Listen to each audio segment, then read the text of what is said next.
பள்ளியில் இருந்து பேரன் பேத்தியை வீட்டிற்கு அழைத்து சென்ற விவசாயி, வழியில் நின்று கொண்டிருந்த சம்பந்தி மற்றும் 2 மருமகன்கள். குழந்தைகள் கண்முன்னே விவசாயியின் மார்பை ஸ்க்ரூ டிரைவரால் குத்தி கிழித்த கொடூரம். பட்ட பகலில் நடந்த கொலையை பார்த்து கதிகலங்கிய மக்கள். கொலை செய்துவிட்டு ஹாஸ்பிட்டலுக்கு சென்று அட்மிட்டான கொலையாளி சிக்கினானா? நடந்தது என்ன?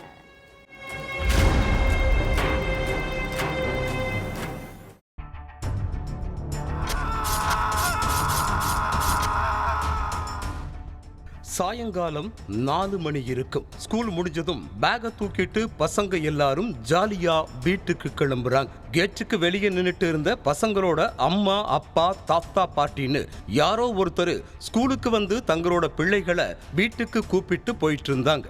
அதே மாதிரி 50 வயசான திருமலைசாமி மகிழ்ச்சியான முகத்தோட தன்னோட பேரன் பேத்திய ஸ்கூல்ல இருந்து கூப்பிட்டுக்கிட்டு வீட்டுக்கு போயிட்டு இருந்தார். ஆனா இந்த சந்தோஷம் எல்லாம் கொஞ்ச நேரம்தான். அதுக்கப்புறம் நம்ம உயிரோடவே இருக்க மாட்டோம் அப்படிங்கிறது திருமலைசாமிக்கு அப்ப தெரியல.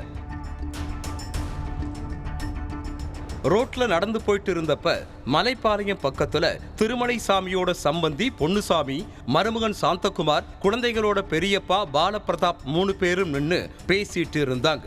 தாத்தா பொன்னுசாமிய பார்த்ததும் உற்சாகமான பேரன் பேத்தி 2 பேரும் தாத்தா தாத்தான்னு கூப்பிட்டுக்கிட்டே ஓடி இருக்காங்க. அவங்கள பார்த்த திருமலைசாமி, என்ன சம்பந்தி இன்னும் வீட்டுக்கு கிளம்பலையா, எங்க நின்னுட்டு இருக்கீங்கன்னு கேட்டு இருக்கார். அதுக்கு, இல்ல சம்பந்தி, இனிமேதான் கிளம்பணும்னு பொன்னுசாமி சொல்லவே எல்லாரும் ஒன்னா நின்னு பேசிட்டு இருந்தாங்க. அப்போ அந்த இடத்துக்கு வந்த ஒருத்தன் கையில வச்சிருந்த ஸ்க்ரூ டிரைவரால திருமலைசாமி மார்புல கண்மூடித்தனமா குத்திருக்கா. தடுக்க போன பொன்னுசாமி பாலபிரதாப்பையும் ஸ்க்ரூ டிரைவரால குத்துனதுல ரத்தம் பீச்சி அடிச்சிருக்கு. அவன்கிட்ட இருந்து தப்பிச்ச சாந்தகுமார் ஆம்புலன்ஸ்க்கு போன் பண்ணி தகவல் சொல்லியிருக்கார். கொஞ்ச நேரத்துல அங்க வந்த ஆம்புலன்ஸ் ஊழியர்கள் ரத்த வெள்ளத்துல உயிருக்கு போராடிட்டு இருந்த 3 பேரையும் மீட்டு ஹாஸ்பிட்டலுக்கு அழைச்சிட்டு போனாங்க. ஆனா திருமலைசாமி ஹாஸ்பிட்டலுக்கு போறதுக்குள்ளவே உயிரிழந்துட்டார். பொன்னுசாமி, பாலபிரதாப் சீரியஸ் கண்டிஷன்ல இருக்காங்க. இந்த 3 பேரையும் பார்த்த மருத்துவர்கள் இது மர்டர் கேஸ்னு சொல்லி போலீஸுக்கு இன்ஃபார்ம் பண்ணாங்க. அதுக்கு பிறகு ஹாஸ்பிட்டலுக்கு வந்த போலீஸ்காரங்க அங்க இருந்த சாந்தகுமார் கிட்ட விசாரணை பண்ணாங்க. கொலை பண்ணது யாரு, எதுக்காக இந்த மர்டர் நடந்துச்சு, உயிரிழந்தவருக்கு நீங்க என்ன வேணும்னு கேட்டு இருக்காங்க. அதுலதான் இந்த கொலை எதுக்கு நடந்தது, கொலையாளி யாருன்னு மொத்தமும் தெரிய வந்துச்சு. விவசாயியான திருமலைசாமிக்கு கோவை சூலூர்ல உள்ள சுல்தான்பேட்டை கிராமம்தான் சொந்த ஊர். இவரோட மனைவி முத்துலட்சுமி. இந்த தம்பதிக்கு கோகிலாங்கிற மகள் இருக்காங்க. கோகிலாவிற்கும் அதே கிராமத்தை சேர்ந்த பொன்னுசாமியோட மகன் சாந்தகுமாருக்கும் சில வருஷங்களுக்கு முன்னாடி கல்யாணம் நடந்திருக்கு. கோகிலா சாந்தகுமார் தம்பதிக்கு ஒரு மகனும் ஒரு மகளும் இருக்காங்க. இதுக்கு நடுவுல சாந்தகுமார் 2 வாரத்துக்கு முன்னாடி மலைப்பாளையத்துல 1 ஏக்கர் நிலம் வாங்கினதுதான் மாமனார் திருமலைசாமியோட உயிர் போறதுக்கே காரணமா இருந்திருக்கு.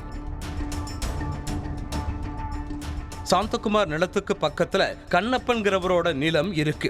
அந்த நிலத்துல பாதி இடத்தையும் தான் வாங்கின 1 ஏக்கர் நிலத்தையும் சுத்தி சாந்தகுமார் வேலி போட்டிருக்கார்.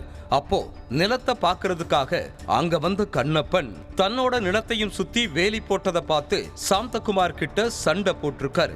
அதனாலேயே 2 தரப்புக்கும் இடையில பயங்கர தகராறும் ஏற்பட்டிருக்கு.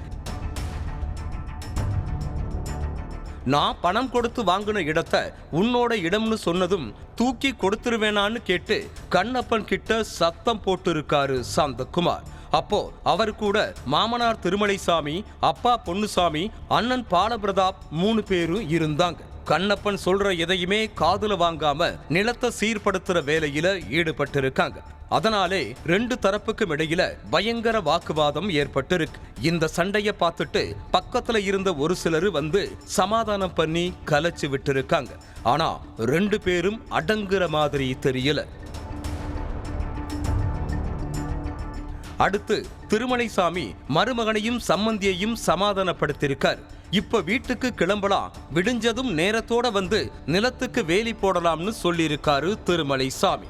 அதுக்கு சாந்தகுமாரும் பொன்னுசாமியும் ஓகே சொல்லியிருக்காங்க. இதுக்கு மத்தியில ஸ்கூல் விடுற நேரங்கிறதால பேரன் பேத்திய கூப்பிட்டுட்டு நானும் வீட்டுக்கு போறேன்னு சொன்ன திருமலைசாமி பேரப்பிள்ளைகளை ஸ்கூல்ல இருந்து அழைச்சிட்டு நடந்து வந்திருக்காரு. அப்போ பொன்னுசாமி சாந்தகுமார் தகராறு நடந்த இடத்துல நின்னு பேசிட்டு இருந்தாங்க.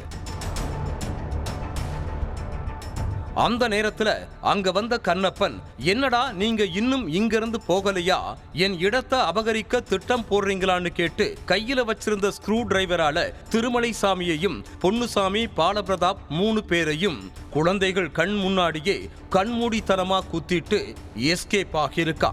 கண்ணப்பன் தாக்குதல்ல இருந்து தப்பிச்ச சாந்தகுமார் கிட்ட நடத்தின விசாரணையில தான் மொத்த உண்மையும் வெளிச்சத்துக்கு வந்திருக்கு. திருமலைசாமியை கொலை பண்ணிட்டு குடும்பமா சேர்ந்து என்ன அடிச்சிட்டாங்கன்னு நேரா ஹாஸ்பிட்டலுக்கு போய் அட்மிட் ஆகியிருக்கான் கொலையாளி கண்ணப்பன். அடுத்து அங்க போன போலீஸ் கண்ணப்பனை அரெஸ்ட் பண்ணி ஜெயில்ல அடைச்சிட்டாங்க.